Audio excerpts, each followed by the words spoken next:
بسم اللہ الرحمن الرحیم۔ حضرت بایزید بستامی رحمۃ اللہ علیہ کو بیت اللہ کا ازحد ذوق و شوق تھا۔ آپ ہر سال اسی کوشش میں ہوتے تھے کہ کسی طرح حج کی سعادت سے فیض یاب ہوں۔ کبھی ایسا ہوتا تھا کہ حج کی مکمل تیاری فرماتے تھے اور زیادہ راہ ساتھ لے لیتے، کچھ منزلیں طے بھی کرتے تھے، مگر پھر کسی نہ کسی وجہ سے واپس آ جاتے۔ ایک دفعہ ایسا ہوا کہ آپ نے پورے زور و شور سے حج کی تیاری کی اور حج پر روانہ ہوئے۔ چند منزل پہنچنے کے بعد واپس آ گئے۔ آپ کے ارادت مندوں نے دریافت کیا، یا حضرت، یہ آپ نے کیا کیا کہ حج پر روانہ بھی ہوئے؟ زیادہ راہ بھی مکمل تھا، کوئی رکاوٹ بھی نہیں تھی، چند منزلیں بھی آپ نے طے کر لی تھیں، پھر آپ واپس لوٹ آئے۔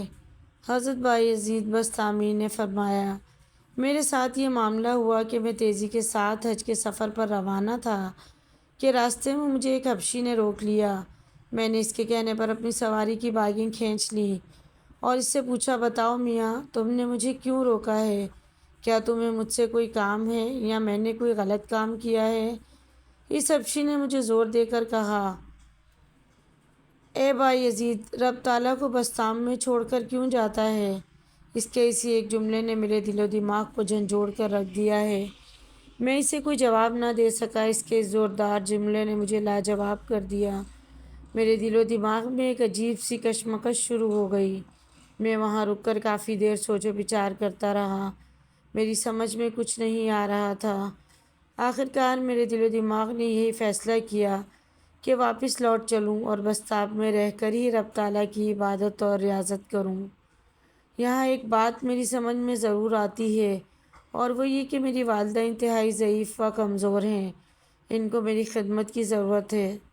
ہو سکتا ہے میری والدہ نے کوئی دعا کی ہو، یا رب تعالیٰ نے یہی بہتر سمجھا ہو کہ میں اپنی والدہ کی خدمت کے لیے بستام ہی میں رہوں۔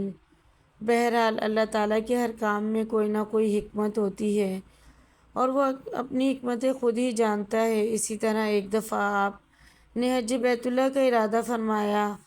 آپ ابھی روانہ نہیں ہوئے تھے بلکہ زیادہ راہ جمع کر رہے تھے۔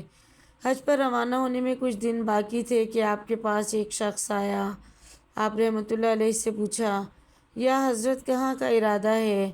آپ نے بتایا، میں چند ہی دنوں میں حج پر جانے والا ہوں اور اس کی تیاریوں میں مصروف ہوں۔ اس نے کہا، پھر تو آپ رحمۃ اللہ علیہ نے کچھ رقم بھی مختص کر لی ہوگی؟ آپ نے فرمایا، بالکل، میں نے حج کے لیے کچھ رقم بھی علیحدہ سے رکھ لی ہے۔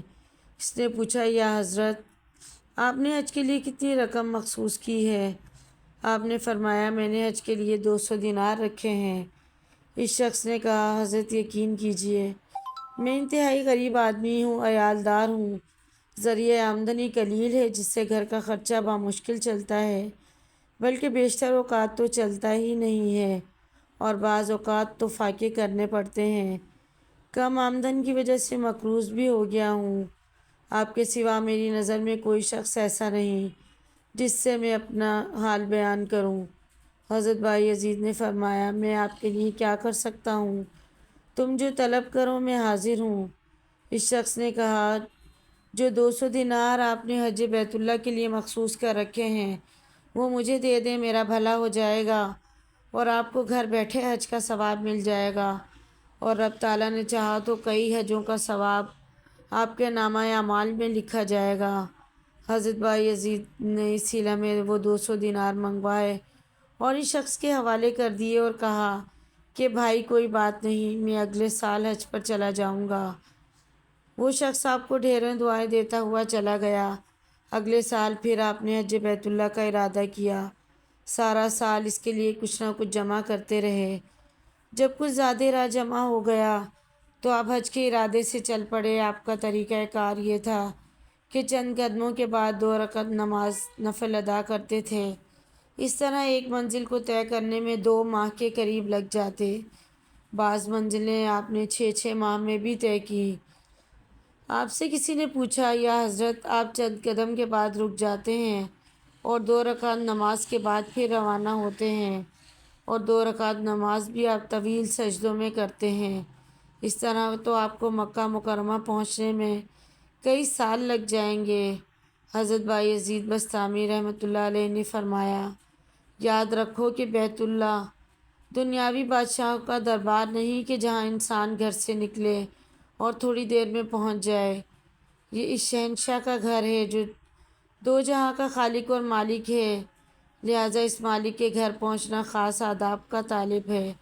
طلب گہری ہوگی اور شایان شان کرینہ ہو، لہٰذا رب تعالیٰ کے گھر کے لیے اس کے شایان شان آداب کو ملحوظ خاطر رکھنا چاہیے۔ حضرت سفر کرتے ہوئے پورے 12 سال میں مکہ مکرمہ پہنچے۔ ابھی وہاں حج کا موسم نہیں تھا۔ آپ وہاں عبادت و ریاضت میں مشغول رہے۔ جب حج کے ایام آئے تو آپ رحمۃ اللہ نے بیت اللہ کا شرف حاصل کیا اور اس کے بعد مدینہ منورہ جانے کے بجائے بسطام کی طرف واپس روانہ ہوئے۔ تو آپ کے ارادت مندوں نے، چاہنے والوں نے پوچھا، یا حضرت یہ کیا روضہ رسول صلی اللہ علیہ وآلہ وسلم پر حاضری کے لیے مدینہ منورہ تشریف نہیں لے جا رہے؟ آپ رحمۃ اللہ علیہ نے فرمایا، مجھے یہ کوئی معقول بات معلوم نہیں ہوتی۔ وجہ تخلیق کائنات محبوب خدا کے روضے پر حج کے طفیل جاؤں؟ اس قدر عظیم ہستی کے روضے پر خصوصی طور پر جانا چاہیے، ضمنی طور پر نہیں، کیونکہ وہ ایسی ہستی ہیں کہ ان کے روضے پر محض اسی نیت سے گھر سے نکلنا چاہیے کہ صرف انہی کے روضے پر حاضری دینا ہے۔ لہٰذا میں کسی دوسرے موقع پر خالصتاً مدینہ منورہ کا قصد کر کے وہاں پہنچوں گا۔ حج کی ادائیگی کے بعد آپ واپس پہنچے اور والدہ کی خدمت میں رہے۔ جب گھر پہنچے والدہ نے بے حد دعائیں دیں۔ آپ نے والدہ ماجدہ کو بتایا کہ میں اگلے سال صرف مدینہ منورہ جاؤں گا، آپ کی اجازت ہو تو میں تیاری جاری رکھوں۔ والدہ نے کہا، بیٹا، محبوب رب العالمین کے روضہ اقدس پر جانے سے بھلا میں کیسے روک سکتی ہوں؟ البتہ اتنا ضرور کرو کہ 1 سال کے اندر اندر ہی واپس آ جانا۔ حضرت بایزید کی والدہ ماجدہ سے آپ نے وعدہ کیا اور کہا، امی جان، 1 سال میں تیزی کے ساتھ جاؤں گا اور روضہ رسول پر حاضری دے کر چند یوم وہاں رہ کر واپس آ جاؤں گا۔ اس پر آپ کی والدہ ماجدہ بہت خوش ہو گئیں اور انہوں نے آپ کو ڈھیروں ڈھیر دعائیں دیں۔ حضرت بایزید بسطامی رحمۃ اللہ علیہ سال بھر تیاری کرنے کے بعد دوسرے سال مدینہ منورہ روانہ ہوئے تو سینکڑوں ارادت مند آپ کے ہم رکاب ہو گئے۔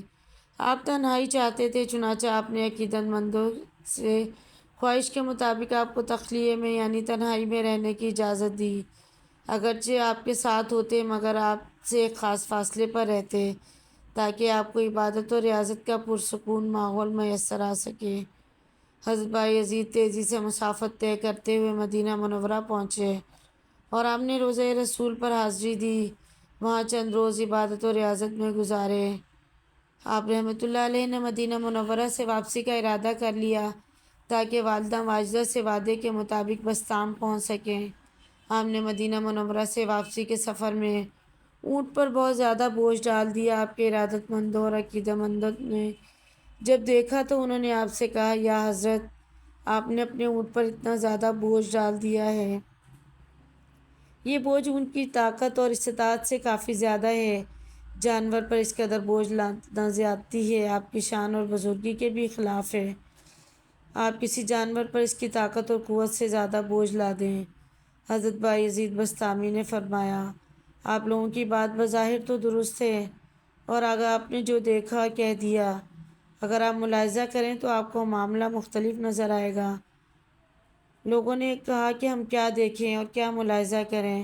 آپ نے فرمایا، تم لوگ اونٹ کے قریب جا کر دیکھو، آیا بوجھ اونٹ کے اوپر ہے یا نہیں؟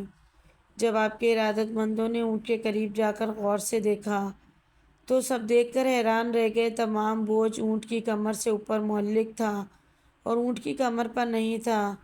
حضرت بایزید بسطامی کے پاس آپ کے ارادت مند دوڑے ہوئے آئے اور آپ سے معافی طلب کی اور کہنے لگے، یا حضرت، ہمیں تو اس بات کا علم نہیں تھا، بوجھ دراصل اونٹ نے اٹھایا ہوا ہی نہیں۔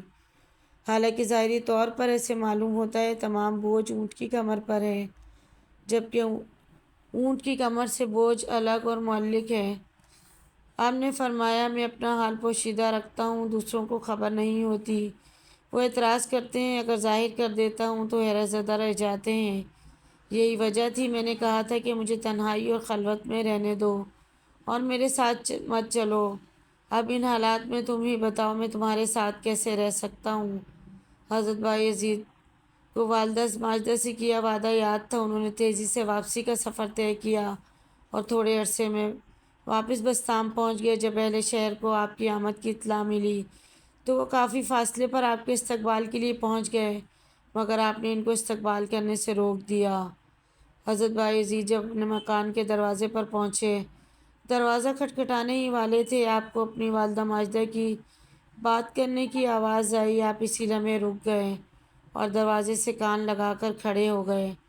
آپ نے سنا کہ آپ کی والدہ ماجدہ وضو کرتے ہوئے رب تعالیٰ سے کہہ رہی تھی، یا اللہ تو بڑا غفور الرحیم ہے، تیرا کرم پورے عالم پر محیط ہے، میں تجھ سے تیری رحمت کا واسطہ دے کر دعا کرتی ہوں، میرے مسافر کو راحت سے رکھنا اور اس کی اطاعت اور عبادات کا اچھا بدلہ دینا۔ آپ نے والدہ کی دعائیں سنی تو آپ اپنے گھر کے دروازے کے باہر کھڑے روتے رہے۔ پھر آپ نے تھوڑی دیر بعد جب کہ آپ کی والدہ ماجدہ وضو سے فارغ ہو چکی تو دروازے پر دستک دی۔ والدہ ماجدہ نے دستک سنی تو پوچھا، کون ہے؟ آپ نے عرض کیا، آپ کا مسافر واپس آ گیا ہے۔ والدہ ماجدہ نے دروازہ کھول دیا اور بیٹے کو دیکھ کر بہت خوش ہوئیں۔ آپ کو ڈھیر ساری دعائیں دیں۔ دعا ہے کہ اللہ رب العزت ہمیں بھی والدین کی فرما برداری کی توفیق عطا فرمائے۔ مزید ایسی اچھی ویڈیوز کے لیے چینل کو ضرور سبسکرائب کریں۔ ویڈیو پسند آئے تو لائک شیئر کمنٹ کیجیے۔